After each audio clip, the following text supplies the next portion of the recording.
Hello दोस्तों, welcome to crack test. I am Tanu Shukla. आज हम लोग एनसीईआरटी का जो जियोग्राफी वाला सीरीज कर रहे थे, तो कल हम लोगों ने चैप्टर 3 को किया था, लेकिन वो कंप्लीट नहीं हो पाया था। तो आज हम लोग इसका पार्ट 2 करने वाले हैं। ठीक है, तो आज हम लोग चैप्टर 3 का पार्ट 2 डिस्कस करने वाले हैं, क्योंकि आधा ही वो चैप्टर हो पाया था, आधा वो चैप्टर कंप्लीट नहीं हो पाया था, इसलिए आज हम उसकी दूसरी क्लास कर रहे हैं। तो जिन्होंने कल की वीडियो नहीं देखी होगी वो देख लें कल की वीडियो, और प्रॉपर नोट्स बनाते चले, क्योंकि अगर नोट्स नहीं बनाएंगे तो लास्ट टाइम पे आप रिवाइज़ नहीं कर पाएंगे, और अगर आप रिवाइज़ नहीं कर पाएंगे तो आप क्वेश्चंस को सही सही कर भी नहीं पाएंगे। क्योंकि वीडियो देखने से तभी तक फ़ायदा होगा जब तक आप लोग नोट्स बनाएंगे, क्योंकि लास्ट टाइम पे आपको खुद से रिवाइज़ करना होता है। आप लोग एक बार वीडियो देखिए, 1 से 2 बार वीडियो देखिए और नोट्स बनाइए, ताकि आपको बार बार वीडियो देखने की ज़रूरत ना पड़े और आपका काम भी सही सही हो जाए। ठीक है, तो अभी हम लोग आगे बढ़ते हैं, और आज का हमारा जो चैप्टर है वो है हमारी बदलती पृथ्वी। तो हम लोगों ने कल के वीडियो में ज्वालामुखी के बारे में पढ़ा था, भूकंप के बारे में पढ़ा था, और पृथ्वी की गतियों को किस प्रकार से हम बांट सकते हैं उसके बारे में हम लोगों ने पढ़ा था। तो आज हम लोग कुछ स्थलाकृतियों के बारे में पढ़ेंगे, जो कि बाहरी बल के द्वारा पृथ्वी पर बाहरी बल जो बाह्य बल लगता है, तो उसके द्वारा वो निर्मित हो जाती हैं। तो आज हम लोग उसके बारे में पढ़ने वाले हैं।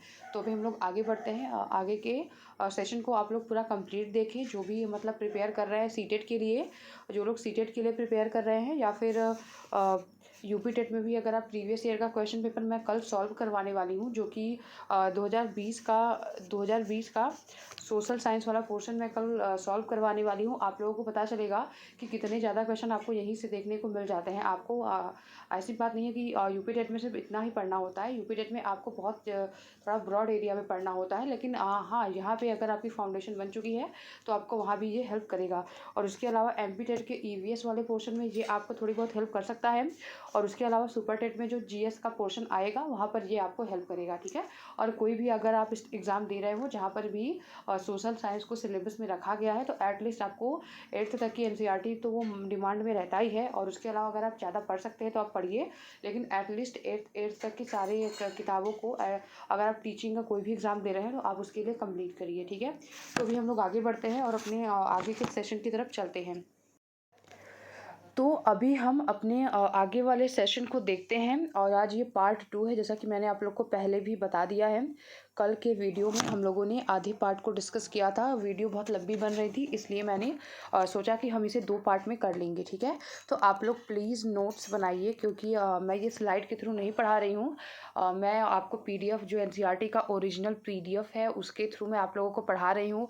अगर आप नोट्स नहीं बना सकते तो आप इस तरीके से अपने पीडीएफ में मार्क कर लीजिए और वैसे ही पढ़िए आप। ठीक है, तो आज हम लोग चैप्टर 3 को आगे बढ़ते हैं। तो लास्ट टाइम में हमने देखा था भूकंप के बारे में, लास्ट टाइम पे हम लोगों ने भूकंप के बारे में पढ़ा था। ठीक है, तो भूकंप के बारे में हम लोगों ने लास्ट टाइम पे पढ़ा था, और 2-3 पॉइंट भूकंप के बारे में रह भी गया था, तो अभी हम लोग उसको भी देख लेते हैं। तो भूकंप क्या होता है? पृथ्वी के अंदर कंपन होता है। आपको अधिकेंद्र जो है वो अधिकेंद्र मतलब एपिसेंटर और फोकस दोनों को याद रखना है। उद्गम केंद्र जिसे कि हम फोकस भी कहते हैं। ठीक है, उद्गम केंद्र जिसे हम फोकस कहते हैं, वह स्थान जहाँ पर भूकंप उत्पन्न होता है उसे हम फोकस कहते हैं। और अधिकेंद्र क्या होता है? अधिकेंद्र वह स्थान होता है जहाँ पे भूकंप के केंद्र के ऊपर, ठीक ऊपर पृथ्वी की सतह पर स्थित बिंदु को भूकंप का अधिकेंद्र कहते हैं। ठीक है, यहाँ पे ये केंद्र है भूकंप का, और ये ठीक ऊपर जो स्थित बिंदु है उसे हम अधिकेंद्र कहते हैं। यहाँ पर सबसे पहले जो है वो पी तरंगे, सबसे पहले एपिसेंटर पर ही पी तरंगे पहुँचती हैं। पी तरंगों का फुल फॉर्म क्या है? प्राथमिक तरंगे हैं। इन सब के बारे में मैंने आपको कल पी तरंगे, एस तरंगे और एल तरंगे तीनों ही क्लियर कर दिया था। और 1-2 पॉइंट जो छूटा था मैं आपको उसको बता देती हूँ कि क्या पॉइंट हमारे छूटे हुए थे। तो एक पॉइंट ये छूटा था कि भविष्य जो भूकंप है उसके बारे में हम भविष्यवाणी नहीं कर सकते, लेकिन हम इसके लिए पहले से ही तैयार हो सकते हैं, मतलब तैयार रह सकते हैं, मेंटली प्रिपेयर हो सकते हैं। और उसके अलावा मतलब उसके भूकंप के प्रभाव को हम कम कर सकते हैं कुछ मतलब तरीके अपना कर, जैसे कि स्थानीय लोग कुछ सामान्य तरीकों से भूकंप की संभावना का अनुमान लगाते हैं। यहाँ पे 3 बातें लिखी गई हैं। बहुत नोट करने की ज़रूरत है नहीं, लेकिन एनसीईआरटी में लिखा गया है तो मैं बता दे रही हूँ। जानवरों के व्यवहार मतलब जानवरों के व्यवहार का अध्ययन करके स्थानीय लोग जो है वो पता लगा लेते हैं कि हाँ कोई विपत्ति आने वाली है। और तालाब में मछलियों की उत्तेजना, सांपों का धरातल पर आना, तो ये जो साइन होते हैं उससे कहीं ना कहीं पता लग जाता है स्थानीय लोगों को कि हाँ अब कुछ भूकंप जैसी कोई चीज़ें आने वाली हैं। ठीक है, तो ये उतना इम्पोर्टेंट है नहीं, लेकिन फिर भी मैंने आपको बता दिया। और आपको एक पॉइंट यहाँ से ये याद रखना है कि भूकंप का मापन एक यंत्र से किया जाता है। ठीक है, और जिसे हम क्या कहते हैं, भूकंप लेखी वर्ड मतलब कॉपी में एग्जाम में लिख कर नहीं आता, सिस्मोग्राफ वर्ड लिख के आता है। ठीक है, तो आपको ये याद रखना है। मेरे ख्याल से सबको ये पता है, लेकिन फिर भी एनसीईआरटी में दिया गया है, इसका मतलब ये है कि आपको एक बार इसको रिवाइज करके एग्जाम में जाना है। ठीक है, तो जो भूकंप के मापन का जो यंत्र होता है उसे भूकंप लेखी या फिर सिस्मोग्राफ कहते हैं। ठीक है, भूकंप के मापन का जो यंत्र होता है उसे हम सिस्मोग्राफ या भूकंप लेखी कहते हैं। सिस्मोग्राफ जो है वो ज़्यादा यूज़ होता है। ठीक है, और जो भूकंप की तीव्रता मापी जाती है वो रिएक्टर स्केल पर मापी जाती है। ये दोनों बातें आपको याद रखनी है कि भूकंप को मापने का जो यंत्र होता है, जो मशीन होती है, उसे हम सिस्मोग्राफ या भूकंप लेखी कहते हैं। और भूकंप की तीव्रता को मापने के लिए रिएक्टर स्केल का यूज़ किया जाता है। ये मैक्सिमम एग्जाम में ये दोनों क्वेश्चन जो है वो पूछे जाते हैं, मैक्सिमम टाइम ये क्वेश्चन जो है वो पूछे गए हैं। ठीक है, और भूकंप की तीव्रता के बारे में अगर देखा जाए, यहाँ पे थोड़ी बहुत बातें लिखी गई हैं कि जिस भूकंप की तीव्रता 2.0 होती है उसका प्रभाव सबसे कम होता है। ठीक है, भूकंप की तीव्रता अगर 2.0 है तो उसका प्रभाव जो है वो बहुत ज़्यादा कम होता है, या फिर नहीं के बराबर उसका प्रभाव होता है। ठीक है, उसका प्रभाव जो होता है वो नहीं के बराबर होता है। और जिस भूकंप की तीव्रता 5.0 होती है वो वस्तुओं को क्षति पहुंचा सकती है। और जब 6.6 हो जाती है, जो भूकंप की तीव्रता अगर 6 होती है या उससे अधिक होती है तो ये बहुत शक्तिशाली हो जाती है। ठीक है, अगर ये 6 पॉइंट या उससे अधिक होती है तो ये बहुत शक्तिशाली हो जाती है। और जब 7 की जब तीव्रता होती है भूकंप की, तो ये बहुत ज़्यादा शक्तिशाली हो जाती है, मतलब बहुत डिस्ट्रक्टिव या विनाशकारी हो जाती हैं। तो आपको ये याद रखना है कि 5 से अगर ऊपर है तो वो विनाशकारी होंगी, लेकिन अगर हाँ ये 2 पॉइंट या फिर इसके रेंज में है तो वो बहुत कम 2.0 जो है वो सबसे कम क्षति पहुंचाती है, मतलब उसको हम महसूस भी नहीं कर पाते हैं। और ये पॉइंट इतने आपको यहाँ से सिर्फ 2 पॉइंट याद रखना है कि भूकंप के मापन का जो यंत्र होता है उसे हम भूकंप लेखी या सिस्मोग्राफ कहते हैं, और भूकंप की तीव्रता को हम रिएक्टर स्केल पर मापते हैं। ठीक है, और अब अगला हम लोग देखते हैं कि इसके भूकंप के बारे में 1-2 पॉइंट और रह गया है कि भूकंप से बचाव की तैयारी कैसे हम कर सकते हैं। तो इस यहाँ से भी डायरेक्टली क्वेश्चन पूछे जाने की संभावनाएं रहती हैं। वैसे तो ये क्वेश्चन सभी लोग कर लेंगे, लेकिन फिर भी आप लोग यहाँ पे एक बार देख लीजिए कि सुरक्षित स्थान भूकंप के दौरान हम कहाँ पे आश्रय ले सकते हैं। सुरक्षित स्थान क्या होगा, रसोई के काउंटर या मेज के नीचे हम मतलब उसको पकड़ कर उसके नीचे बैठ सकते हैं, या फिर दीवार के अंदरूनी कोने पर हम जा सकते हैं। ठीक है, वो सुरक्षित स्थान भूकंप से बचने के लिए हो सकता है। और इनसे दूर रहें, मतलब आग वाले स्थानों से दूर रहें, चिमनी के आसपास ना रहें, टूट सकने वाली खिड़कियों से दूर रहें, दर्पण और तस्वीर मतलब जो टूटने वाली खिड़कियां हैं, दर्पण है, बड़ी बड़ी तस्वीरें हैं, तो उनसे दूर ही रहें। ठीक है, और अगला है कि पहले से तैयार रहें, तो अपने दोस्तों और पारिवारिक सदस्यों के बीच जागरूकता फैलाएं और आपदा का सामना विश्वास से करें। ठीक है, और जो भी आपदा आ रही है उसका सामना जो है वो विश्वास से करें। तो ये बहुत कॉमन पॉइंट है, सबको पता ही है, लेकिन फिर भी एनसीईआरटी में गिवन है तो मैंने आपको बता दिया। और अब हम लोग आते हैं मुख्य स्थलाकृतियाँ। अब हम लोग मुख्य स्थलाकृतियों पर आते हैं कि अपक्षय और अपरदन नामक 2 प्रक्रमों के द्वारा, मतलब अपक्षय हो गया, क्षय मतलब कि टूटना, ठीक है, टूटना हो गया, और अपरदन मतलब कि कटाव। ठीक है, तो जो अपक्षय और अपरदन नामक 2 क्रियाएं होती हैं जिससे कि भूमि जो होती है वो लगातार विघटित होती रहती है। जो भूमि का विघटन होता है वो किस क्रिया के द्वारा होता है, आपको ये याद रखना है कि भूदृश्य का जो भूमि का जो विघटन होता है वो अपक्षय और अपरदन की क्रिया के द्वारा होता है। अपक्षय मतलब क्षय होना, टूटना फूटना ये सब, और अपरदन मतलब कटाव होता है। तो इन दोनों क्रियाओं के द्वारा ही जो भूमि होती है वो लगातार विघटित होती रहती है। और पृथ्वी की सतह पर सैलों के टूटने से अपक्षय की क्रिया होती है। ठीक है, पृथ्वी की सतह पर सैलों के टूटने से, यहाँ पे अब मैंने बोला आपको कि अपक्षय का मतलब टूट फूट से है, तो यहाँ पे सैलों के टूटने से, सैल क्या होती है, सैल को हम चट्टान भी कहते हैं, रॉक भी कहते हैं, मैंने आपको इसके बारे में क्लास 6 में ही पढ़ाया हुआ था। तो पृथ्वी की सतह पर सैलों के टूटने से, जो सैल होती हैं उनके टूटने से अपक्षय की क्रिया होती है। ठीक है, जो भूमि का अपक्षय हो जाता है, क्षय होता है। और भूदृश्य पर जल हो गया, पवन हो गया, हिम जैसे विभिन्न घटक के द्वारा जो भी क्षय होता है उसका अपरदन होता है, उसका मतलब कटाव होने लगता है। तो आपको ये याद रखना है, यहाँ पे अपक्षय और अपरदन की क्रिया के द्वारा भूमि जो है वो विघटित हो रही है लगातार। ठीक है, ये हमें याद रखना है। और सैलो के टूटने से अपक्षय की क्रिया होती है, ठीक है, ये भी क्लियर करके आपको रखना है। और जो भी अपक्षय की क्रियाएं होती हैं उसे जल, हवा और बर्फ, हिम मतलब बर्फ जैसे विभिन्न घटकों के द्वारा क्षय को अपर्दन कहते हैं, ठीक है। घटकों के द्वारा होने वाले क्षय को, जैसे कि मैं आपको बताती हूँ ऐसा क्षय कैसे होता है। जैसे कि जैसे कि बीच में बहुत बड़ी मिट्टी है, ठीक है, मिट्टी है और बहुत तेज़ से पानी, पीछे से पानी का बहाव आ रहा है, तो वो उस मिट्टी को काट कर आगे लेकर जाएगी, तो इसके द्वारा भी मिट्टी का क्षय होता है। और जैसे कि अगर आप देखें कि हवाओं के द्वारा भी बहुत तेज़ अगर हवा का झोंका है तो कुछ चीज़ें जो होती हैं वो टूट जाती है। जैसे कि मिट्टी का कुछ बना हुआ है और बहुत तेज़ हवा का झोंका आ रहा है तो वो भी उसको उड़ा कर ले जाती है, ठीक है, उसको उड़ा कर ले। ऐसे रेगिस्तान में मैं आपको पढ़ाऊँगी अभी, जो बालू डिब्बा है ये सब कैसे बनता है, तो ये हवा के द्वारा ही अपर्दन की क्रिया के द्वारा बनता है। और हिम के द्वारा भी ऐसे ही होता है। तो जो ये तीनों क्रिया, इन तीनों की वजह से जो भी क्षय होता है उसे हम अपर्दन कहते हैं, ठीक है। तो जल, पवन और हिम के द्वारा जो भी क्षय होता है उसे हम अपर्दन कहते हैं। ये बात आपको तीनों क्लियर करके रखनी है। और वायु, जल आदि जो है अपर्दित पदार्थ को एक स्थान पर दूसरे स्थान पर हम ले जाते हैं। वायु हो गया, जल हो गया, जैसे कि जल जो है वो मिट्टी को बहा कर ले जाएगी, सैलों को बहा कर ले जाएगी, कोई भी पदार्थ होगा उसे बहा कर ले जाएगी और उसे कहीं पे छोड़ देती है, बहा कर ले जाती है लेकिन फिर उसे कहीं छोड़ भी तो देती है। तो जो ये छोड़ने की क्रिया होती है, जहाँ पे ये छोड़ती है, जहाँ पे इसका जमाव होता है इन पदार्थों का, उसे हम निक्षेपण कहते हैं, ठीक है। उसे हम, इस क्रिया को हम निक्षेपण कहते हैं। तो आपको 3 बातें क्लियर हुई। अपक्षय हो गया, अपर्दन और निक्षेपण, तीनों बातें क्लियर हो गई हैं। और निक्षेपण किसके द्वारा होता है, तो वायु और जल के द्वारा निक्षेपण की क्रिया संपन्न होती है। उसके बाद अपर्दन और निक्षेपण के ये प्रक्रम पृथ्वी के धरातल पर विभिन्न स्थलाकृति का निर्माण करते हैं। जो अपर्दन होता है, कटाव हो गया, और उसको कहीं पर जमाव होने की जो प्रक्रिया होती है, इन्हीं के द्वारा ही पृथ्वी पर विभिन्न स्थलाकृतियों का निर्माण हो जाता है। तो अभी हम लोग देखते हैं कि कौन कौन सी ऐसी स्थलाकृतियाँ हैं जिनका निर्माण हो जाता है, ठीक है। तो आपको इसको पॉइंट में नोट करके रखना है और या फिर आप इसी तरीके से मार्क करके भी पढ़ सकते हैं। तो यहाँ पे पहले तो एक फैक्ट यहाँ पे दिया गया है जिसे कि मैं समझा नहीं सकती हूँ, बल्कि मैं बस आपको बता रही हूँ। आप अपने कॉपी में नोट करके इसे रख सकते हैं या फिर इस तरीके से आप पढ़ सकते हैं कि सबसे ऊंचा जलप्रपात जो है वो अमेरिका का वेनेजुएला जलप्रपात है, ठीक है। तो ये क्वेश्चन काफ़ी टाइम पूछा जाने वाला क्वेश्चन है और ऐसा नहीं है कि सिर्फ ये सीटेट में पूछा जाएगा। ऐसे क्वेश्चन जो है वो यूपी टेट में मैक्सिमम टाइम आए हुए हैं और ईवीएस के पोर्शन में भी, अगर आप लोगों ने देखा होगा ईवीएस का पोर्शन, तो वहाँ पर भी सबसे ऊंचा, सबसे छोटा, मैं सीटेट की बात नहीं कर रही हूँ, मैं यूपी टेट या फिर अदर स्टेट टेट की बात कर रही हूँ।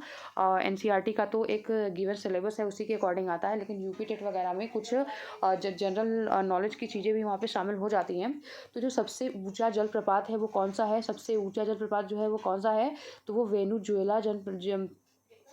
वेनेजुएला का एंजल जलप्रपात है, ठीक है। यहाँ पे आपको ये बात एकदम अच्छे से क्लियर करके या लिख के रखनी है कि जो सबसे ऊंचा, जो विश्व का सबसे ऊंचा जलप्रपात है वो कौन सा है, तो एंजल जलप्रपात है। और वो कहाँ पर है, किस देश में है, तो वेनेजुएला में है।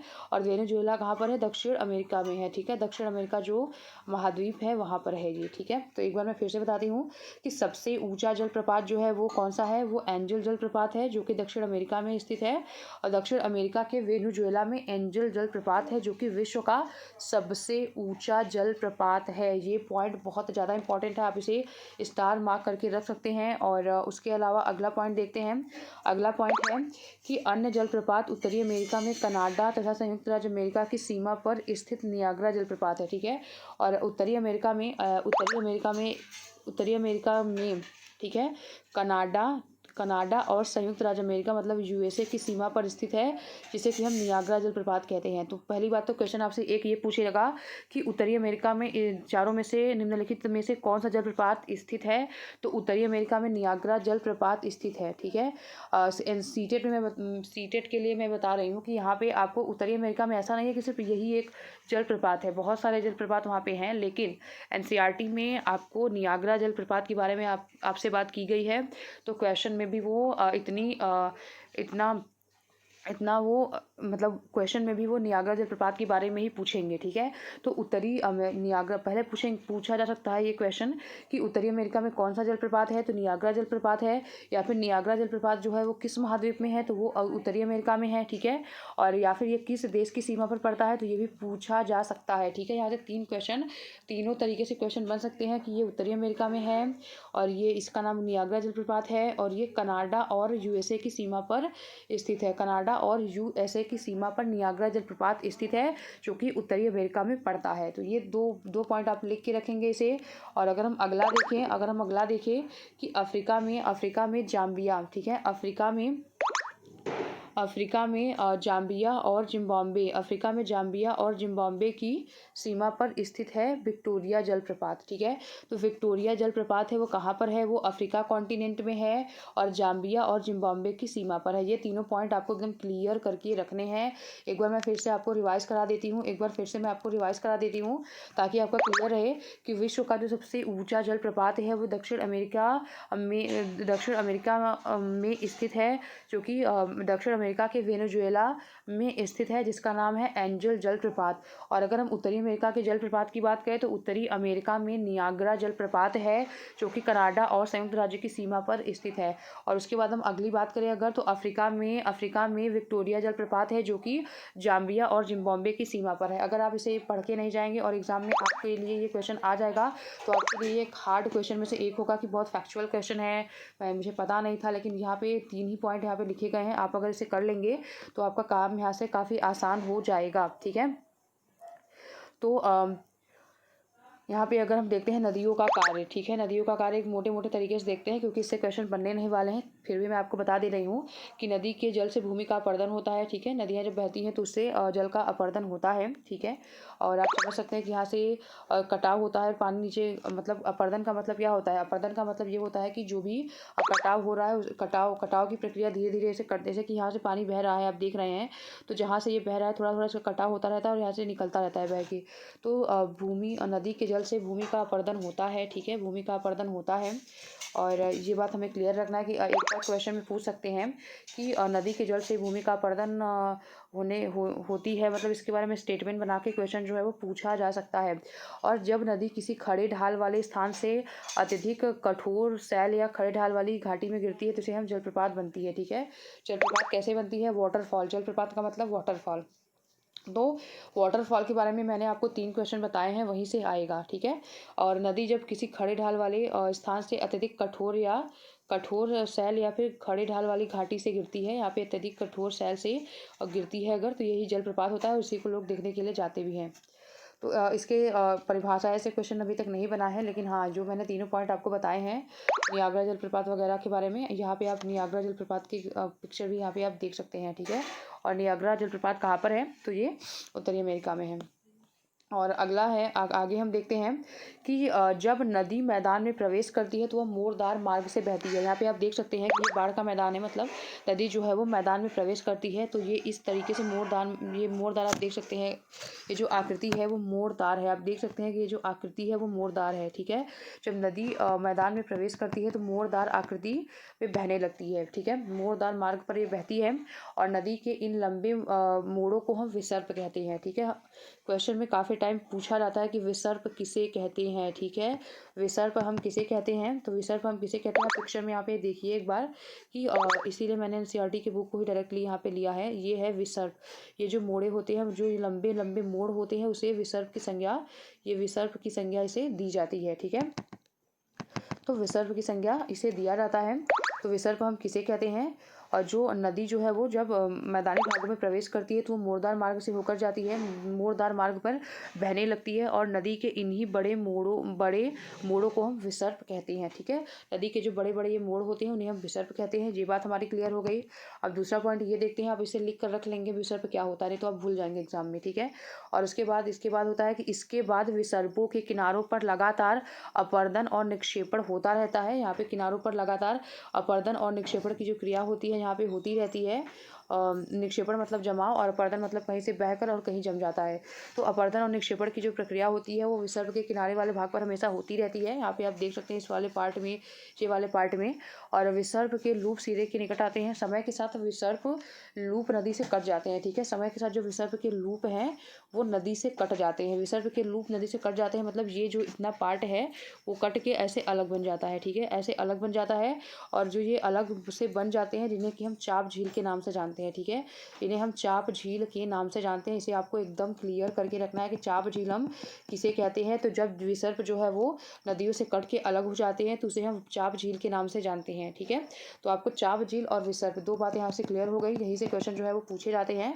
जब मैं आपको क्वेश्चन को कराऊंगी तो आपको समझ में आएगा कि क्वेश्चन जो है वो डायरेक्टली यहाँ से पूछे गए हैं, ठीक है। तो अभी हम लोग आगे बढ़ते हैं और यहाँ से और कुछ इंपॉर्टेंट है नहीं, इसलिए मैंने यहाँ पे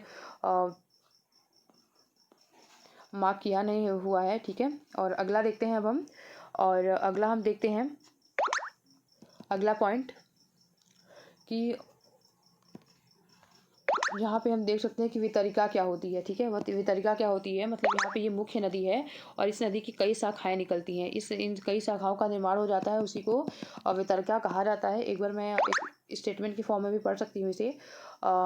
नदी का जो प्रवाह है वो नदी का जो प्रवाह है वो समुद्र तक पहुँचते पहुँचते बहुत धीमा हो जाता है, ठीक है। और नदी का जो प्रवाह है वो समुद्र तक पहुँचते पहुँचते बहुत धीमा हो जाता है और नदी जो है वो अनेक धाराओं में बढ़ जाती है। जो नदी है वो अनेक धाराओं में बढ़ जाती है, जिसे कि नदियों का अनेक धाराओं में बढ़ जाने की क्रिया को हम वितरिका कहते हैं, ठीक है। वितरिका की अगर आपको परिभाषा लिख के रखनी हो तो आप ये लिख के रख सकते हैं कि नदी का जो ये मुख्य नदी है ये अनेक शाखाओं में बढ़ जाती है और इसी को हम वितरिका कहते हैं, या फिर इतना लिखने की जरूरत भी नहीं है। और यहाँ नदी इतनी धीमी हो जाती है कि अपने साथ लाए गए मलबे का निक्षेपण करती है। जो वितरिका होती है वो अपने मुहाने का निर्माण करती है। आप देख सकते हैं कि ये अपने मुहाने का निर्माण कर रहे हैं, जिसके थ्रू इन्हें मिलना है। और सभी मुहानों के अवसादों के संग्रह से डेल्टा का निर्माण होता है, ठीक है। डेल्टा का मुहानों के अवसादों के संग्रह से, जैसे कि ये वितरिका अपने मुहाने का निर्माण कर ली, ये वितरिका यहाँ पे, ये वितरिका, मतलब ऐसा है कि नदी अपने साथ कुछ ना कुछ बहा कर ले आती है और यहाँ पे लाके इनका निक्षेपण करती है, ठीक है। इस तरीके से अपने मुहाने का निर्माण कर लेती है और जब ये ढेर सारा ऐसे मुहाने पर निक्षेपण हो जाता है तो ये इसी को हम डेल्टा कहते हैं, ठीक है। मुहानों के अवसादों के संग्रह को ही हम डेल्टा कहते हैं। अवसादों का संग्रह मतलब जो भी सैल, चट्टान, मतलब जो भी चीज़ें बहाकर ये नदी अपने साथ लेकर आती हैं अपने मुहाने पर, मतलब जहाँ यहाँ पे ये छोड़ती हैं, जिससे कि उनका जमाव होता है और अवसादों के जमाव से ही डेल्टा का निर्माण होता है, ठीक है। डेल्टा का निर्माण होता है।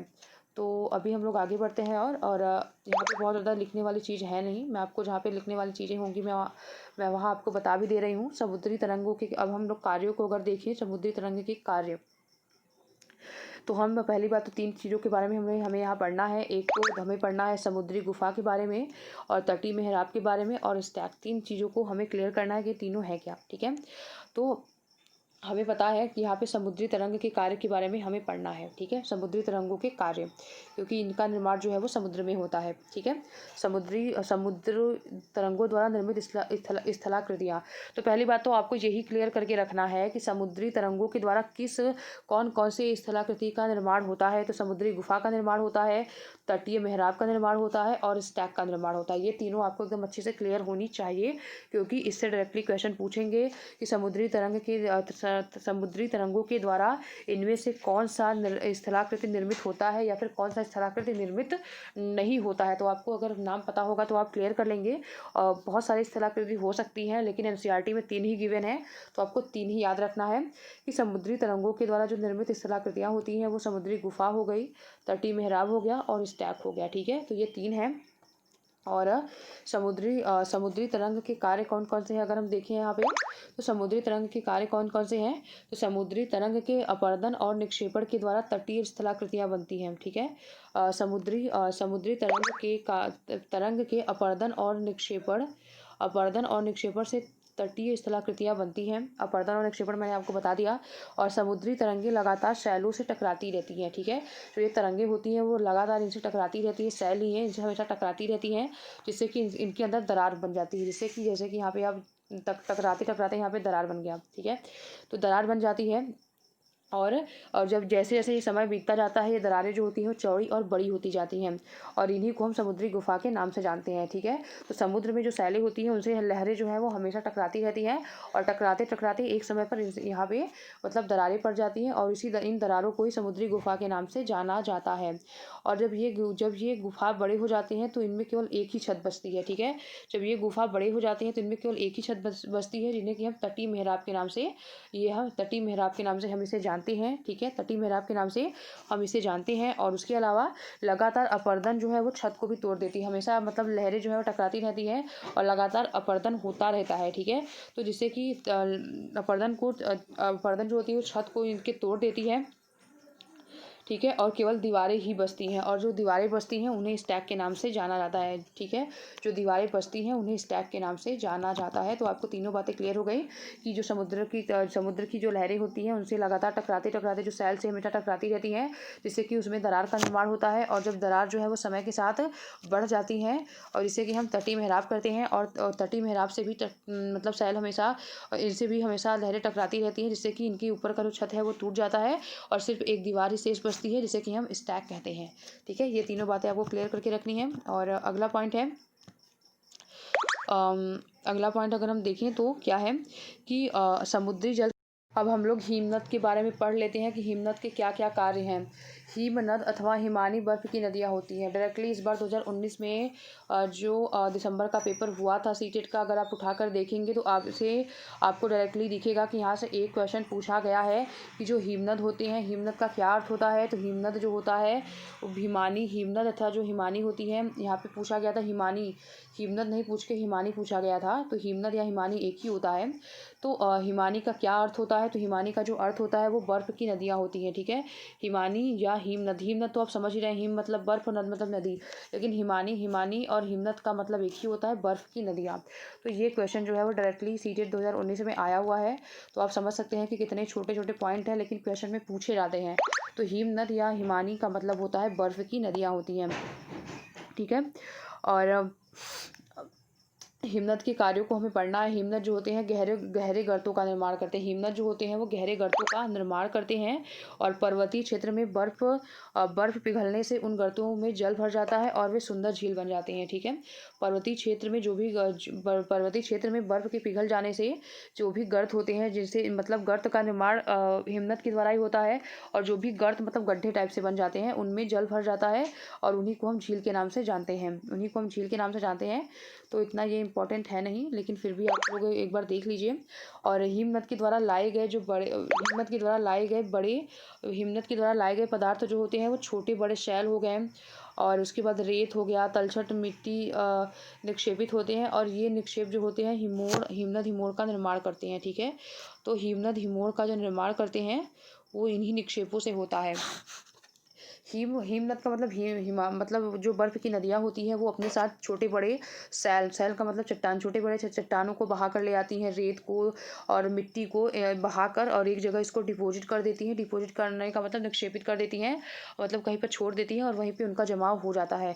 और जो ये जमाव होता है उसे ही हम जो ये निक्षेपण होता है उनसे ही हिमनद हिमोर का निर्माण होता है, ठीक है। हिमनद हिमोर का निर्माण जो होता है वो हिमनद के द्वारा लाए गए अवसादों से होता है, ठीक है।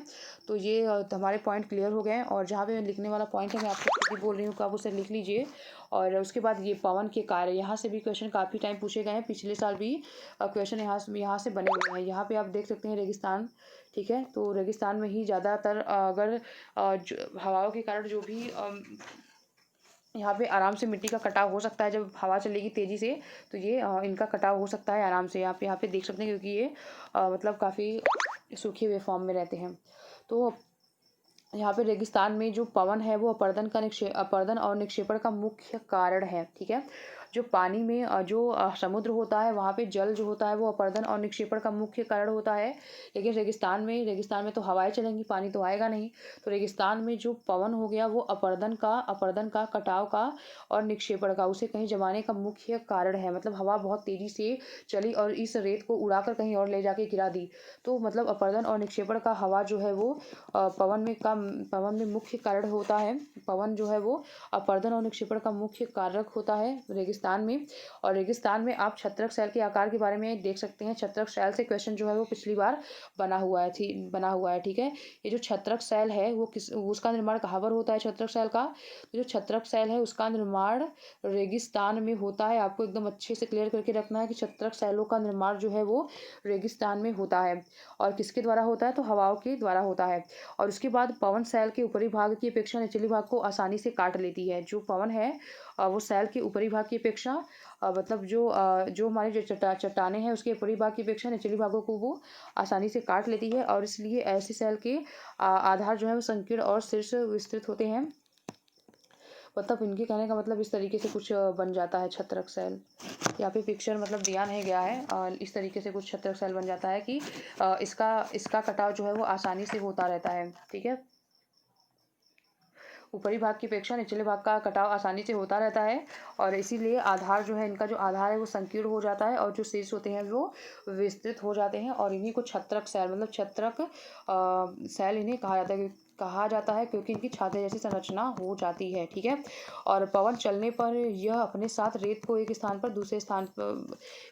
दूसरे स्थान पर गिराती है, और उसके बाद जब पवन का बहाव रुकता है तो ये रेत गिरकर छोटी पहाड़ी का निर्माण कर लेती हैं, और इन्हें हम बालू डिब्बा कहते हैं। तो जो बालू डिब्बा का संबंध और छत्रक सेल का जो संबंध है वो रेगिस्तान से है। आपको ये क्लियर करके रखना है कि ये छत्रक सेल और बालू डिब्बा जो है वो स्थलाकृति है, और जो कि रेगिस्तान में बनती है, और हवाओं के निक्षेपण और अपरदन और निक्षेपण के द्वारा इनका निर्माण होता है।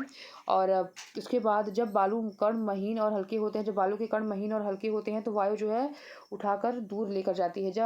जब ये बालू के कण विस्तृत रूप क्षेत्र में निक्षेपित हो जाते हैं तो इन्हें लोएस भी कहते हैं। ठीक है, ये क्वेश्चन भी इंपॉर्टेंट है। जब बालू के कण विस्तृत क्षेत्र में जाके डिपोजिट हो जाते हैं, जब बालू के जो कण होते हैं विस्तृत क्षेत्र में इनका जमाव हो जाता है तो इससे लोएस का निर्माण होता है। और चीन में विशाल लोएस के निक्षेप पाए गए हैं। आप इस पॉइंट को एकदम इग्नोर मत कीजिएगा, क्योंकि ये बहुत बड़ा फैक्ट मतलब एक फैक्चुअल पॉइंट है, और आपको कहीं और देखने को मिलेगा नहीं। चीन में विशाल लोएस के निक्षेप पाए जाते हैं, क्योंकि चीन की बात यहाँ पे की गई है, इसलिए आपको सिर्फ ये लोएस का जो निक्षेप है वो याद रखना है कि चीन में विशाल लोएस के निक्षेप पाए जाते हैं। और लोएस क्या होता है, तो जब बालू के जो कण होते हैं और विस्तृत क्षेत्र में जाके इनका जमाव होता है, मतलब हवा बहाकर इनको विस्तृत क्षेत्र में ले जाकर इनका जमाव कर देती है, इन्हें निक्षेपित कर देती है, तो उस क्रिया को हम लोएस कहते हैं। और चीन में विशाल लोएस के निक्षेप हैं। ठीक है, चीन में विशाल लोएस के निक्षेप हैं, तो ये आपको क्लियर करके रखना है। और अब हम लोग देखते हैं आगे कि क्वेश्चंस को भी हम लोग देख लेते हैं। अभी क्या क्या क्वेश्चन जो है वो एनसीईआरटी में पूछे गए हैं, ये क्वेश्चन भी आपको याद रखने हैं कि इनमें से कौन सी समुद्री तरंगों की विशेषता नहीं है। शैल हो गया, किनारा हो गया, या फिर समुद्री गुफा हो गया। इनमें से कौन सा समुद्री तरंगों की विशेषता नहीं है। तो जो शैल है वो समुद्री तरंगों की विशेषता है, क्योंकि शैल का ही कटाव होता है। आपने देखा कि जो शैल है उसमें लगातार तरंगे लगती रहती है, जिससे कि वहाँ पे समुद्री गुफा का निर्माण होता है, फिर तटीय मेहराब उससे बनता है, और उससे फिर स्टैक का निर्माण हो जाता है। तो शैल तो एग्जाम्पल है, मतलब समुद्री गुफा भी है और शैल भी है, लेकिन विशेषता नहीं है पूछा है। तो यहाँ पे जो किनारा है वो समुद्री तरंग की विशेषता नहीं है। ठीक है, यहाँ पे बी ऑप्शन जो है वो करेक्ट आंसर हो जाएगा। आप लोगों ने भी पढ़ा तो वो आप क्वेश्चंस भी आपने खुद के भी आंसर सब दे सकते हैं। और हिम नद का निक्षेपण किसकी विशेषता है। हिम नद की विक्षेपण विशेषता है बाढ़कृत मैदान की, पुलीन की, या फिर हिमोर की। ठीक है, तो हिम नद की निक्षेपण जो है वो हिमोर की विशेषता है। ठीक है, यहाँ पे हिमोर की विशेषता है। हिमोर का निर्माण कैसे होता है, तो जो हिम की नदियाँ होती हैं वो अवसादों का निक्षेपण करती हैं, और उसी से हिम नद हिमोर का निर्माण होता है। तो ये मैंने आपको बताया। ऐसे ही क्वेश्चन जो है वो एनसीईआरटी सीटेट में भी पूछे जाएंगे आपसे, और कोई भी स्टेटेट दे रहे हो, कोई भी एग्जाम दे रहे हो, वहाँ पर ऐसे क्वेश्चन पूछे जाने की काफ़ी संभावनाएं रहती हैं। और अगला अगर हम देखें कि पृथ्वी की आकस्मिक गतियों के कारण कौन सी घटना होती है। पृथ्वी की आकस्मिक गतियों के कारण कौन सी घटना होती है, ज्वालामुखी, वलन, या फिर बाढ़कृत मैदान। तो मैंने आपको बताया था कि ज्वालामुखी जो है वो पृथ्वी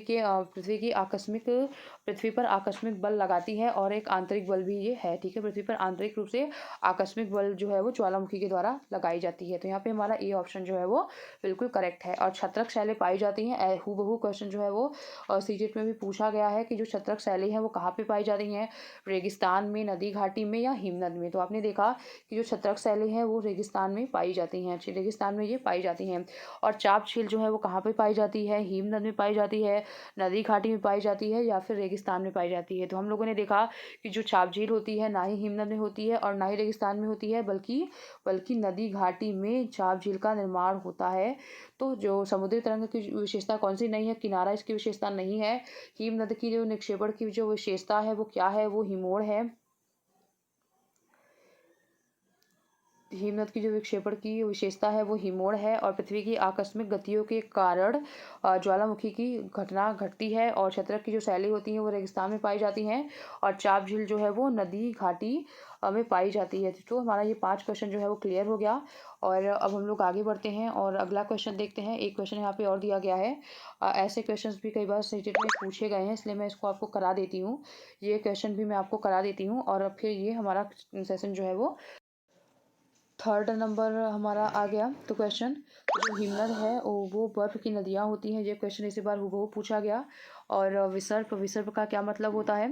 तो जो विसर्प होता है वो नदियाँ होती हैं, नदियों का जो कटा हुआ रूप होता है। जैसे कि नदियाँ जो होती हैं वो जब मैदानी भाग में प्रवेश करती हैं तो मोड़दार मार्ग में चलती हैं, और जिससे कि विसर्प की संज्ञा दी जाती है। और जब ये कट के अलग हो जाती है तो उसे चाप झील कहा जाता है। और जो पुलीन होता है, जो पुलीन होता है वो समुद्री तट पर, पुलीन जो होता है वो समुद्री तट पर होता है। और जो बालू डिब्बा होता है वो रेगिस्तान में होता है, मैंने आपको बता दिया। और जो जलप्रपात होता है वो समुद्र भृगु से इसका निर्माण होता है। और जो भूकंप होता है वो पृथ्वी की कंपन मतलब भूकंप होता है। पृथ्वी पर का कंपन मतलब कि भूकंप से ये जुड़ेगा। और यहाँ पे जो छत्रक शैल है वो रेगिस्तान में उसका निर्माण होता है, मैंने आपको बता दिया। और यहाँ पे कठोर संस्तर शैल का कोई भी एग्जाम्पल यहाँ पे दिया नहीं गया। तो हमारा आज का जो सेशन है वो यहीं पे एंड होता है। और हम लोगों ने ये चैप्टर जो है वो पूरा कंप्लीट किया क्लास थर्ड का। और अब हम लोग फोर्थ 5 ऐसे ही सारा चैप्टर को जल्दी ही कंप्लीट कर लेंगे। और उसके साथ साथ अब एक प्रैक्टिस सेट भी हम लोग साथ में करते रहेंगे। कोई ना कोई प्रैक्टिस सेट जो है वो हम लोग साथ में करते रहेंगे। और कल मैं यूपी टेट का सेकंड